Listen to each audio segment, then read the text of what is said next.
So today, I'm titling the text, The Foundations of Terrorism. This is a very unusual text for me to share over this pulpit. But I started working on this, roughly a month ago. So it was before the latest news in California and in Chad that has happened. So this seems to be appropriate, even more so today than it was a month ago. In late September 1864, which is obviously a long time ago, this general was in charge of some troops over in Alabama, and he was heading toward Nashville, Tennessee. But to make it to Nashville, this general would have to defeat the Union Army in Athens, Alabama. So when the Union commander, Colonel Wallace Campbell, refused to surrender, Forrest asked for a personal meeting. And so Campbell wanted an inspection of his troops. But each time they left a detachment, listen, the soldiers simply packed up and moved to another location, artillery and all. So Forrest and Campbell would then arrive at the new encampment and continue to tally up the impressive number of soldiers and weaponry. By the time they returned to the fort, Campbell was convinced he couldn't win and surrendered unconditionally. So deceit is a big part of, some people would call it, terrorism. The earliest settlers in the United States of America could be viewed as terrorists because they eliminated the native people that had lived here for, I would assume, thousands and thousands of years. So again, terrorism could be viewed and maybe framed in a variety of different ways. Many Americans back not that many years ago bought slaves, and I use the word bought in quotes, for greed and labor. And as many things that happened in those times, that separated families and has still had a major impact in our country. As recently as, say, in the last 50 to 100 years, black people were viewed as good as anybody else. Whereas for many, many years prior to that, black people were viewed as less than everybody else. I think that's a form of terrorism, in my opinion, because the culture is tearing down. People in general look to tear down other people.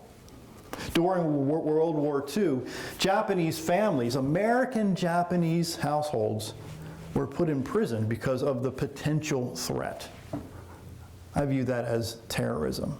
We look at terrorism as a Muslim thing, overseas and in other parts of the world, when in fact, if we look at our own American history books, we can really see, shame on us, that Americans were, I think, terrorists for a long time. Let me lay a foundation over in Proverbs chapter 6. Proverbs chapter 6, it makes it very clear. King Solomon penned these words. In Proverbs 6, he said this. He said there are six things that God hates. 6 things that God hates. Number 1. Yea, he said, the scripture says, there's actually 7. This text says, the New American Standard says, haughty eyes, a lying tongue, hands that shed innocent blood. Again, these are the characteristics of things that God hates. Verse 18, a heart that devises wicked plans, feet that run readily to evil. Listen to this one. A false witness who utters lies, and one who spreads strife among brothers. Now, a paraphrase of this text says this. There are more than one thing that God hates. 1, eyes that are arrogant. You know anybody who has arrogant eyes that look down upon other people? How about a tongue that lies? Hands that murder the innocent. A heart that hatches evil plots. Feet that race down a wicked track. A mouth that lies under oath. and a troublemaker in the family. A troublemaker in the family. These are things that God hates. And I would say to you that these things, 6, 7 things, are a watered down version of terrorism. Because when you look at the extreme terrorism now, if you water that down and get that right down to the very, very base things, some of the things that are shed here in Proverbs 6 are done in a larger scale, and we see that on TV all the time. Over in St. John chapter 16, St. John chapter 16, Jesus intimated some things that have been happening for thousands of years that are happening now, but he, I'll say, foretold that many, many moons ago in John chapter 16, starting in verse 1. Again, John chapter 16, starting in verse 1, it says, "These things I've spoken to you so that you may be kept from stumbling." Verse 2, "They will make you outcasts, for an hour is coming," listen, "for everyone who kills you to think that he is offering a service to God." Everyone who kills you is offering a service to God. Well, that could be taken probably in or maybe a few different ways, but in this context, that shoe does fit, doesn't it? Where some terrorists believe that they're doing God a favor by getting rid of the evil ones. Now, the history of terrorism goes back, a number of thousands of years. Steve Farrar shares in 1212, the year 1212, a French shepherd boy by the name of Stephen claimed that Jesus had appeared to him disguised as a pilgrim. Supposedly, Jesus instructed him to take a letter to the King of France. This poor, misguided boy told everyone about what he thought he had encountered, but before long, he had gathered a large following of more than 30,000 children who accompanied him on this pilgrimage. As Philip Schaff records it, when asked where they were going, they replied, "We go to God and seek for the Holy Cross beyond the sea." They reached the certain place, but the waves did not part and let them go through on dry ground. They were shocked. It was at Marseille where tragedy occurred. The children met 2 men, Hugo and William. The men claimed to be so impressed with the calling of the children that they offered to transport them across the Mediterranean into 7 ships without charge. What the children didn't know was that the 2 men were slave traders. The children boarded the ships and the journey began, but instead of setting sail for the Holy Land, they set course for North Africa, where they were sold, listen, as slaves in the Muslim markets that did a large business in the buying and selling of human beings. Few, if any, returned. None ever reached the Holy Land. 2 cunning men enjoyed enormous financial profit simply because, listen, they were willing to sacrifice the lives of thousands of children. Today we're talking about terrorism. And I'll go back multiple times here today to the words of King Solomon about the things that can lead to a terroristic lifestyle. And we say, well, we're not, cutting off people's heads, and we're not, selling people for profit. We're not doing that. But the little seeds that lead to evil things start out as minute, tiny, tiny, tiny seeds. And many, many years ago, there was examples of different cultures invading different parts of the world because they thought that violence was a means of getting things done. One author says, international terrorism became a prominent issue in about 45 years ago. And in 1968, all these people started taking their roles in a very different way, to think that if they took down airplanes, or if they assassinated people, or they went to Munich and murdered a bunch of athletes, that their role was going to be raised and their voice was going to be heard. But listen, if you will, over in Matthew chapter number 26. Matthew chapter 26. Jesus had every right and every opportunity to make his point so clear that he was able to forfeit some of the tasks that he had to do in his life. So in Matthew chapter 26, it says this, starting in verse number 47. Matthew chapter 26, starting in verse number 47. He said, while he was still speaking, behold, Judas, let me just back up a bit. When Jesus started to teach and preach and heal people, he gathered around him 12 men that accompanied him wherever he was going, whether it was to a party or to heal people or to the church or to teach. These guys hung around Jesus quite a bit. One of the guys that Jesus picked to be one of his mentees, his name was Judas. Well, Jesus knew at the time, and that's a whole new sect and a whole new sermon and a whole new theme, but Jesus knew at the time that Judas was going to turn bad. So in verse 47, while Jesus was still speaking, Judas, one of the 12, came up and accompanied by a large crowd with swords and clubs. And let me back up a little bit more. Just hours before this event, Jesus realized that the day was going to come, the hour was going to come, that he was going to die on the cross. So he had this last meal with these 12 guys. And in the middle, or at the end of this meal, Jesus told Judas, now go do what you have to do. Because Jesus knew that Judas knew, but the rest was like, what's Jesus talking about? So they didn't really know what language, if you will, what code words Jesus was using to tell Judas what to do.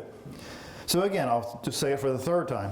While he was still speaking, Judas, one of the 12, came up. Now, again, Jesus had gone to this garden to pray because the anxiety and the enormity of being crucified was so huge. Jesus really had to get himself together to realize that he had to do this great thing that was terrible, but he knew that that was something he had to do. So Judas came with this crowd with swords and clubs, who came with the chief priests and the elders of the people. And think about this. This was just not a mob of bad people. This was a mob of also religious people. And religious people sometimes can be scary, no matter what handle you put on it, whether it's, folks at a certain Baptist church who stand before certain places and call people bad names, or people who don't have the habits that Jesus taught us to have. I go in the story, verse 48. Now he who was betraying him gave them a sign. He said this. So prior to this meeting, this crowd, this mob, coming to Jesus in this garden, Jesus said, look, I'm going to give you a code that the one eye, let's finish the text, saying, whoever I kiss, he's the one, sees him. Because not everybody in the crowd knew who Jesus was, right? Verse 49. Immediately, Judas went to Jesus and said, Hail, Rabbi, or teacher, and kissed him. And Jesus said to him, Friend, do what you have come for. Then they came and laid hands on Jesus and seized him. Now listen to this. This is Jesus Christ, the co-creator of all this, the healer, the one who raised people from the dead and healed them and did all these wonderful things. But Jesus placed him in a situation that he could have gotten himself out of. Now watch this. Verse 51. And behold, one of those who were with Jesus reached and drew out his sword and struck the slave of the high priest and cut off his ear. Okay, so this is one of the 12 that was with Jesus, said, in essence, you ain't taking my teacher. He took his sword and chopped off the ear of one of these guys. Verse 52. Now, this is the meat of this text. Then Jesus said to him, Put your sword back in its place, for all those who take up the sword shall perish by the sword. Let me share that again. Put your sword back into its place, for all those who take up the sword shall perish by the sword. For me, in my little finite brain, that makes it very clear to me what Jesus' understanding was about, I'll use the term violence, about doing things the right way versus doing things the wrong way. Again, Jesus said it for the third time. Put your sword back into its place, for all those who take the sword up shall perish by the sword. In verse 53, he says, Or do you not think that I can appeal to God, and he will at once put at my disposal more than 12 legions of angels? I didn't look it up. I can't remember the exact numbers, but there were quite a few thousands of angels that Jesus could have called down and said, knock, just kill all these people. Jesus had the power to do, right? And Jesus, in this story, laid down his power for the sake of other people. So many times we look at our own lives and we see that you know what, we're not what we should be, but we've come a long way in such a relatively short period of time. In fact, Karen Armstrong shared that terrorists, modern day terrorists really, are a departure of any religious precepts. She said, as an example, Muhammad Atta, the architect of the 9/11 attacks, the Egyptian hijacker, in quotes she said, who was driving the first plane, was a near alcoholic and drinking vodka before boarding the aircraft. Alcohol would be strictly not allowed for a highly, religious person of that faith. Atta, she says, and perhaps many others, are not simply orthodox believers turned violent, but rather, listen, violent extremists who manipulate religious concepts for their own purposes. And we have seen that throughout history in Christianity. One guy comes to mind, his name was Jim Jones, and I've used his name in this church more than a few times. He used the Christian faith as a means to manipulate people to do things that were unethical and immoral. A guy named Aki, A-K-I Ray, a former child soldier in Cambodia, is now one of the world's most foremost mind-clearing experts. Listen to this. He walks through the jungle and he looks for landmines and diffuses them one by one. He says he's alive because, quote, he knows what to look for in the weeds. He knows what to look for in the weeds. You know, if you're a person who builds buildings or works on cars or is a chef or any number of roles, you know when something's not quite right. You know, if you know what's written in the Bible, stuff that pops up from time to time that just doesn't smell right or sound right or look right, you know that it's a fake because you know what the real deal really is. In this old comic strip, years ago when I was like a kid, I used to read the comic strips all the time. And one particular comic strip, and I probably will mess up the name, but that comic strip was called Calvin and Hobbes. Is it Hobbes or Hobbes? I think it's Hobbes. Calvin and Hobbes. And he was a precocious 6-year-old boy named Calvin, and his stuffed tiger named Hobbes. Calvin and Hobbes often played a game called Calvin Ball, whose only rule was that there were no permanent rules. Thus, both players could shout out rule changes at any time, and the one who thought more quickly could win the game by defining his own rules. Cults, or terrorist groups in this example, are like that, except the only person allowed to change the rules is the group leader. When a group leader loads the language and redefines all the terms, he or she wins the game of control every time. And I would suggest to you and I that we have little t terrorists in our workplaces. We have little t terrorists in our families. We have little t terrorists in our neighborhoods. We have little t terrorists in our schools. That if we don't have the ability to recognize what they're trying to do to us and to other people, then those little t terrorists will then eventually grow into being capital evil people. So you and I have to be aware of what's going on around us. Terrorists of all shapes and sizes invent a why. Listen, terrorists invent a why so big, some people follow it blindly without looking at all the details. Let me say it again. Terrorists invent a why so big, some people follow it blindly without looking at all the details. And by the way, terrorists are not the only ones who invent a why so big that people follow them without looking at all the details. How many times haven't your boss or bosses in the present or the past that have told you to do something, but based on your experience, it makes no sense at all. The why makes no sense at all, but you have to do it because you're the employee and they're the boss. Again, terrorists invent a why so big, some people follow it blindly without looking all the details. Now, in the 1930s, people who, or at least the ancestors of people who now live in Israel, thought that they would have to bomb places to get their to get recognition that they need a Jewish state. Yes, I'm talking Jewish people did this too. So many times we look at other people and say, you know what, you did this and you did that and you did that. When sometimes all of us, need to look in the mirror from time to time, because the things that we're critical of other people doing, we've done some of the same thing. There's a story in the New Testament when Jesus was in a situation where the religious people brought to him a woman that was caught in adultery. And in that culture, that culture said that if you're caught in adultery, if you're a female, then you're executed. Longer story short, the theme of the story is Jesus said, look, if the one who hasn't dropped the ball yourself, you push the button. My paraphrase. You push the button. Or in the actual text is, you cast that first stone to stone this person to death. So I'm asking you today sometimes for us to, again, from time to time, when you walk past the mirror and you're pointing fingers at this one and this one and this one and this one, they shouldn't have done this and they shouldn't have done that. Man, I wouldn't have done that.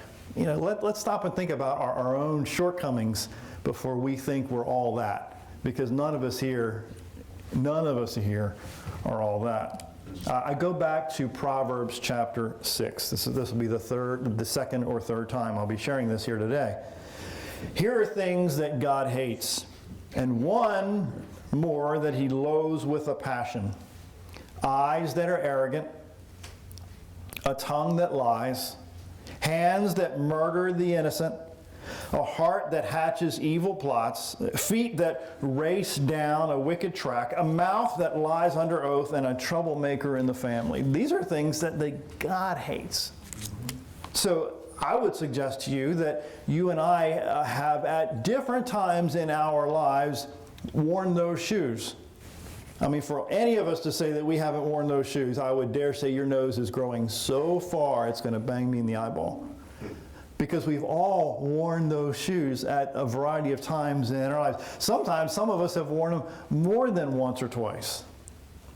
Amy Zellman, PhD, writes, terrorism scholars began to pay attention to this rise in religious language and sensibility in terrorism as well. The Japanese, a certain name, I can't remember, I can't even say it, had this army of God in the United States, listen, and were willing to use religion, listen, they were willing to use religion to justify violence. She says, religion is the primary way that terrorism is explained today. Now again, I look at your life and I look at my life way more in my life. That how many times have you and I manipulated the truth to get what we want out of what we're trying to do? In other words, we make that shoe fit when there is no way you should be putting that shoe on that foot. I think of this Disney story about the three stepsisters. I mean, they tried to squeeze that shoe on the three stepsisters, but there was only one. What's her name? Cinderella, right? I've never watched the whole Disney. Yes, I have. Lady and the Tramp. I've watched that one all the way through. But the others I haven't watched. But anyway, that shoe fits one person. But so when we try to squeeze stuff into stuff that shouldn't be, guess what? It doesn't work, does it? There was this show back in the 30s, long before I was born. A guy named Orson Welles. He had this show called War of the Worlds. And the story says that in the beginning of the program, where he was illustrating a story of aliens attacking the United States, and I'll read a part of it. And it caused all this panic in a variety of places around the United States. But what happened was that in the beginning of the broadcast, there was a disclaimer that this was a dramatic event. This was fiction. This is a story. This is a play on radio. Most people who had panic tuned in after the disclaimer. Let me share a small piece of this story. Soon an announcer was at the crash site describing a Martian emerging from a metallic cylinder. Good heavens, he declared. Something's wriggling and wriggling out of the shadow like a gray snake. Now, here's another one, another one, another one. They look like tentacles to me. I can see and hear a body now. It's large like a bear. And so he goes on and on and on. So panic happened. Why? Because they didn't know the precursor. They didn't know the disclaimer. That they didn't know the beginning of what was going on. How many times haven't you walked into a situation where there was panic? Not all of us, but some of us kind of swallow that panic without really understanding why all the emotions going on around the situation. Some of us don't do that. I'd say about a quarter of the people here in the room wouldn't do that because they're very logical. Thank God you are, because us emotional folks would be off the deep end. But you know, there's times when you walk into a situation that's oftentimes emotionally driven, and then I go back to that why. Unless you know what the why is behind what the emotions are, then sometimes what's going on behind the scenes doesn't make any sense at all. And blind people tend to follow what? The blind. So let me kind of lay down a parallel path to what in the world he's talking about here today. Turn over to 1 Kings chapter 21. The Living Bible puts it in a pretty unique way. 1 Kings 21. Deceit and lies and mind games, again, could be viewed as watered down versions of terrorism. Let me say it again. Deceit and lies and manipulation and mind games could be viewed as watered down versions of terrorism. Fear, listen, is one of the foundations of terrorism to shake the confidence of those they attack. I will be hesitating to share a story, a very personal story that few people know. I'll sidebar that. 1 Kings chapter 21, starting in verse number 1. Naboth, I'm in 1 Kings 21, was a man from Jezreel, and he had a vineyard on the outskirts of the city near King Ahab's palace. Now, King Ahab, in that culture, the kings ruled with an iron fist, right? Verse 2. One day, the king talked to him about selling him this land. He says, I want a garden. And I'll use that term in quotes. The king explained, because it's so convenient to the palace. He offered cash, or if Naboth preferred, a piece of land better in trade. But Naboth replied, not on your life. That land has been in my family for generations. So verse 4, so Ahab went back to the palace, angry and sullen. He refused to eat and went to bed with his face to the wall. Sounds like Ahab was having what we call in toddler terms a temper tantrum. Us adults have never had temper tantrums, I know, right? But Ahab had a temper tantrum. Verse 5. So what in the world is the matter? His wife, Jezebel, asked him, why aren't you eating? What has made you so upset and so angry, the story says. I asked Naboth to sell me his vineyard or trade it, and he refused. Wah, wah, wah, wah, Ahab told her. Are you the king of Israel or not? Jezebel demanded. Get up and eat, and don't worry about it. I'll get you Naboth's vineyard. Today we're talking about terrorism. Verse 8. So she wrote letters in Ahab's name, sealed them with his seal, and addressed them to people in Jezreel, where Naboth lived. In her letter, she commanded, quote, call the citizens together for fasting and prayer, then summon Naboth and find two scoundrels who will accuse him of cursing God and the king. Then take him out and execute him. Wife saying, I'll get you the piece of land. I'll get you this vineyard. I'll get you this garden. Just let me do the dirty work. Verse 11. So the people in the city in charge followed the queen's instructions. They called the meeting and put Naboth on trial. Then two men who had no conscience accused him of cursing God and the king, and he was dragged outside the city and stoned to death. Verse 14. The city officials then sent word to Jezebel that Naboth was dead. When Jezebel heard the news, she said to Ahab, you know the vineyard Naboth wouldn't sell you. Well, you can have it now, he's dead. Now, you and I may not go to that extreme. The story's not over, by the way. You and I may not go to that extreme in a literal sense, but we have gone, some of us have gone to that extreme in a figurative sense, maybe an emotional sense, or a relational extent. Verse 16. So Ahab went down to the vineyard to claim it. And here's where it gets ugly. Verse 17. But the Lord said to Elijah, Elijah at the time in that city, in that region, was a prophet of God. So Elijah heard wisdom and words from God that he would foretell and share with the public at that in that time frame. So again, verse 17. So the Lord said to Elijah, "Go to Samaria to meet King Ahab, and he will be at Naboth's vineyard, taking possession of it." Again, this is, I don't want to chase anything here, but sometimes these hunches, the timing of following the hunches are very, very, very important. Okay, verse 19. Give him this message from me. He says, "Isn't killing Naboth bad enough? Must you rob him too?" Listen, because you have done this, this is Elijah's words, "Dogs shall lick your blood outside the city, just as they licked the blood of Naboth." Whoa. This is the prophet of God telling the king. The king's the dude. The king's in charge. Elijah's just in quotes, a mere prophet of God, okay? Elijah had to have the courage to tell the king, A, to follow the hunch, to go at a certain time in a certain place to where the king was going to be, taking the deed, right, in essence, of this piece of land.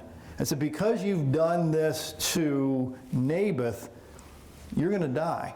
And if you go down farther in the story, you're going to see that in fact that happened, and it got even more specific about his wife. And I don't know if I should, that's a kind of an R-rated description, but let's just say that it got very descriptive what the dogs were going to do to the body of Jezebel.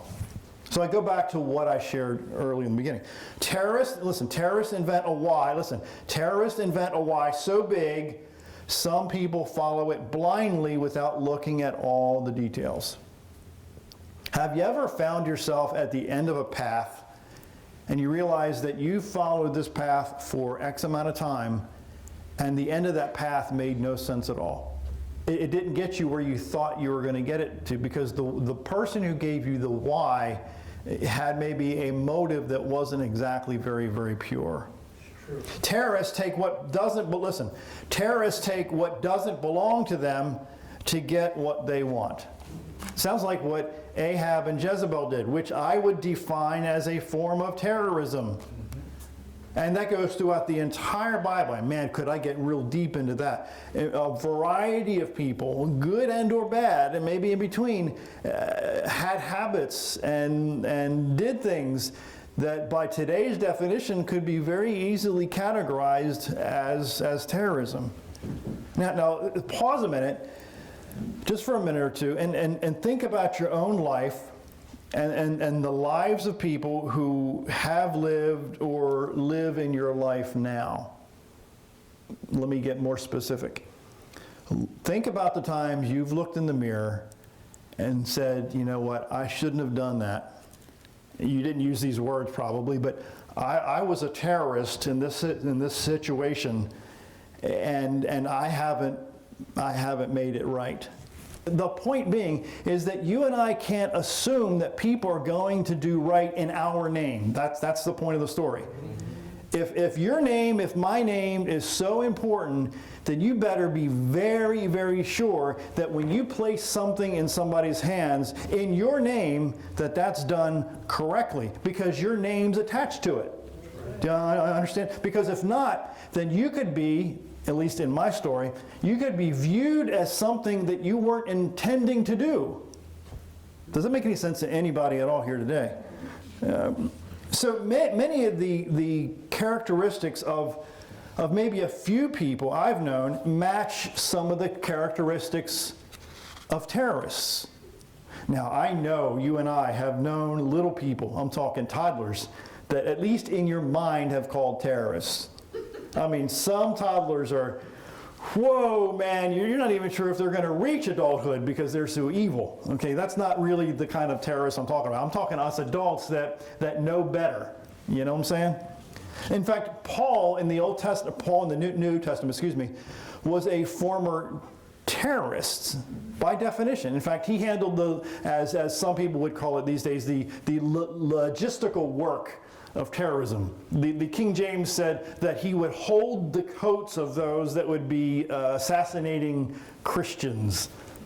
I call that as much as being a terrorist as the one who pulled the trigger and shot the people or cut off their heads these days. Wouldn't you? So as we all know, that there came a time when Paul, or then Saul, became Paul. And that's a whole new text too. I'm having an ADD moment here. That's a whole new text too. I mean, why did he change it from Saul to Paul? I mean, is it an identification thing? Is it an alias? You know, I don't know who Saul was. No, I'm not going there. So turn over to Galatians chapter 5. Galatians chapter 5, the Message Paraphrase puts it in a pretty unique way. Again, Saul was a terrorist. He had an experience that said, you know, I need to change my ways. This is a paraphrase, of course. But in Galatians 5, starting in verse number 19, are you hanging there with me today so far? Galatians 5, starting in verse 19. This is Paul talking to this, by the way, this city, which is now in Turkey, okay, which we're now seeing some news about Turkey these days. So stuff that happened 2,000 years ago is still happening these days, right? Galatians 5, start verse 19. Paul says, isn't it obvious what kind of life develops out of trying to get your own way all the time? This is St. Paul talking. Galatians 5. Repetitive, loveless, cheap sex, paraphrase. A stinking accumulation of mental and emotional garbage. Frenzied and joyless grabs for happiness. Trinket gods. Magic show religion. Paranoid loneliness, paraphrase. Cutthroat competition, all-consuming yet never satisfied once, a brutal temper, an impotence to love or to be loved, divided homes and divided lives, small-minded and lopsided pursuits, a vicious habit of depersonalizing everything into a rival, uncontrolled and uncontrollable addictions. He ends with ugly parodies of communities that I could go on. But he says, this isn't the first time I've warned. This is Paul talking. This isn't the first time I've warned you. You know, if you use your, listen, this is Paul talking. If you use your freedom this way, you will not inherit God's kingdom. So those people who call themselves Christians have, let me put it in polite terms, we have the flexibility of doing, in essence, what we want. But Paul makes it very clear that if you do these things, you're not going to get into heaven. So then he goes on in Galatians 5, starting verse 22, another text calls it, he says, but when the Holy Spirit controls our lives, listen, he will produce this kind of fruit in us. He calls it love and joy and peace. Love and joy and peace. Okay? And gentleness, patience, goodness, faithfulness. I'll say something in a minute. Gentleness and self-control. And there's no conflict with Jewish laws. Let me slow down and go through that. Now, I want you to do an inventory right now in your own mind, because I'm just doing one in mind right now, I'll get to that in a second. But Paul says that we need to have these characteristics. We should have these characteristics every day if we are attempting to be a Christian. He says this, you should have love. Do the inventory in your own life. Do you have love all the time for people? No. So I can't put that finger up. Do I have joy all the time? No. Do I have peace all the time? No. Then why am I up here? Okay. Do you have patience all the time, Paul says? No. Kindness. Okay, a half a finger. Sometimes, depending on the day, right? I'm kind. Goodness, half the time. Faithfulness, yeah, I think so, most of the time. Gentleness, depending on the situation, so that's a no. Self-control, no. And here, there is no conflict with Jewish laws. So for me, I can only speak for me because I'm me, I'm not you. If I call myself a Christian and I don't have these characteristics daily, then I've still got to do some work on me.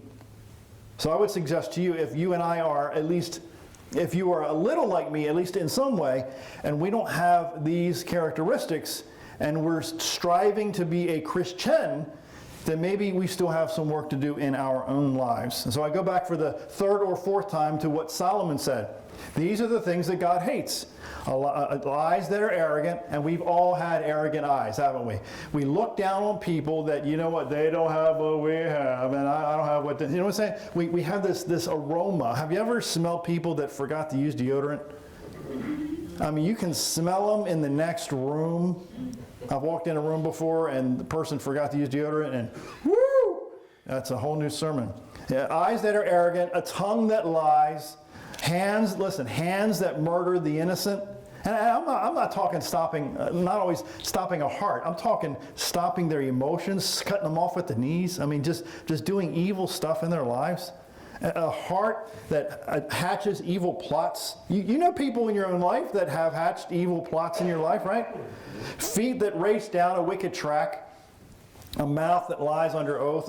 A troublemaker in the family. Does anybody in the room not have a troublemaker in the family? Come on, tell the truth. So we all have troublemakers in the family, right? Now, don't raise your hands on this one. This is a hard one to ask.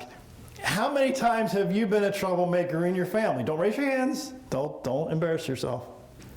But I think most of us, maybe not all of us, most of us have had troublemaking traits. Let me be that kind.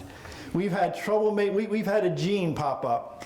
Where'd that come from, right? A troublemaking trait that has popped up in our lives that have that we've done stuff that wouldn't be viewed as being very ethical or very honest or being very, very kind. Chris Jammy said this a long time ago. He said, just because something isn't a lie doesn't mean that it isn't deceptive. Let me say it again. Just because something isn't a lie does not mean that it isn't deceptive. A liar knows that he's a liar. But one who speaks mere portions of the truth in order to deceive is a craftsman of destruction. I take that definition and I place that in the same category as terrorism. That is very, very much how terrorism operates. And I'm not only talking Islamic terrorism, I'm talking in general terms, more or less, that terrorists live among us daily, no matter what hat you wear, whether it's the Christian hat or the atheist hat or the Muslim hat or the non-churchgoer hat or the churchgoer hat. We've all seen those hats in a variety of ways in our lives. Ray Bradbury was a science fiction author. And wow, 50 years ago or so, he wrote a book called Fahrenheit 451. Interesting book if you've never read the book. But he said this in this science fiction book. He says, quote, "The television is real. It is immediate. It has dimension. Listen, it tells you what to think and blasts it in. Right? It must be right. It seems so right." Listen, he quote, "It rushes you on so quickly to its own conclusions, your mind hasn't time to protest." What nonsense, it says. Now, could you take some television and put it in the same category as terrorism? I'll leave that up to you to decide. I think that when you and I follow stuff so blindly about people and being taught from people, including me, blindly, and not doing your own homework, that's not a safe thing to do. That's right. You and I have to do our own homework if we're going to avoid this. Let me end with a story. By a guy named Stephen Martin.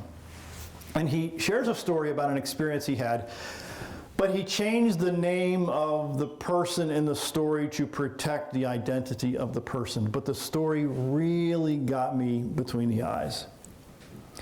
November oaks lined the road, their feet sunk in last night's rain and cluttered with leaves. The scent of wood smoke curled beneath a pale sky. It was cold. We circled slowly in my pastor's blue Buick, talking of the past. This was my old neighborhood in this little town in Maine. It was rural and isolated, a throwback to the old days when neighbors knew neighbors and children played unafraid on little used streets. I smiled to myself, remembering we passed a small neighborhood, and I saw a middle-aged lady in a red coat walking her dog on the gravel shoulder, and this pastor seemed oblivious. He inched past her on the rural road, talking about God and my life. This woman watched us as we rolled past. She just waved. This pastor ignored her. I felt heat creeping beneath my collar. The pastor continued to talk about God's plans for me. I watched the woman in my side mirror. We barely outpaced her as the pastor cruised along. Then he pulled to the side of the road 50 feet in front of her. I tried to put myself in the woman's place, alone with my dog on a bleak road with two strange men in a car pulled up to the side of the road in front of me. Were they kidnappers or rapists? And then my face flushed.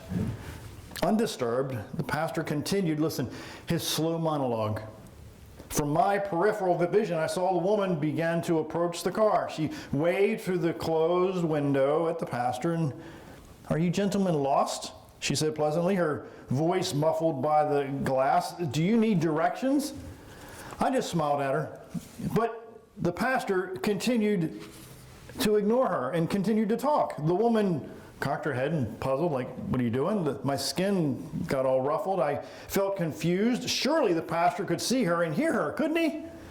But he acted as if she wasn't even there, as if she didn't even exist. So the pastor, he threw the car in gear and began to cruise along slowly down the road. The woman stepped back from the car, and I could see her in the rearview mirror just looking puzzled, getting smaller and smaller until we finally drove out of sight. Her kindness unanswered. Her red coat blinked by a berry against the gray oaks, and I heard the pastor telling me how much God loved me. You know, in a very watered down, diluted state, when we say that we care about people and we ignore the people around us that are simply just trying to be kind to us or trying to help us or maybe to offer some sort of aid, and we ignore them because we have our agenda. Have you ever had people around you that are trying to get your attention and you're so adamant about doing what you want to do that you're not paying attention to what's going on around you? Again, terrorists invent a why so big, that some people follow it blindly without looking at all the details. I'm asking you today, and I'm asking myself today, is my why, is your why in line? Is your why in line with integrity? Is it in line with honor? Is it in line with ethics? Or is my why's foundation in an unethical agenda? Is your why founded in an unethical agenda? So I end with, I'll say it for the second or third time. Is your why in line with integrity, honor, ethics, or is it aligned with something that's not ethical and not honest? Because if it's not, then the habits that you develop over time and the things that you do in your life will show very quickly what your intentions are. So I'm asking you, and I'm asking me consistently, what am I looking at in the mirror? And if what I'm looking at in the mirror isn't ethical and honest and have the best interest of other people at heart, then I need to go back to what Paul said, that I need to have more love and more joy and more peace and more long suffering and more gentleness and all the other stuff that I'm still working on.